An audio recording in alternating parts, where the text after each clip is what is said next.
Example of a letter concerned with Christian belief would be Paul's letter to the Galatians. The letter to the Galatians is concerned more with doctrinal issues than ethical issues. The question that Galatians addresses is this: since Jesus is the Jewish Messiah sent from the Jewish God to the Jewish people in fulfillment of the Jewish law, doesn't a person have to be Jewish to be a follower of Jesus? That's the question the Galatians had, and they were taking this question to some extreme. The converted pagans in the Galatian community were becoming Jews to follow Jesus, which meant the men were getting circumcised, which by all accounts was not a pleasant operation. Paul hears of this situation and he goes ballistic.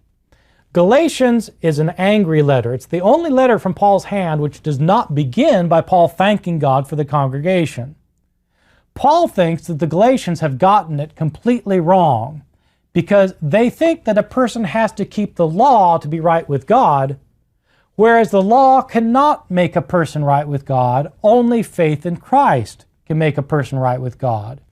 And therefore, Paul writes Galatians to warn them not to be circumcised, not to keep the Jewish law, because doing so will only show that they have fallen from the grace of God that comes by faith in Jesus' death, which is the only way a person can be right with God.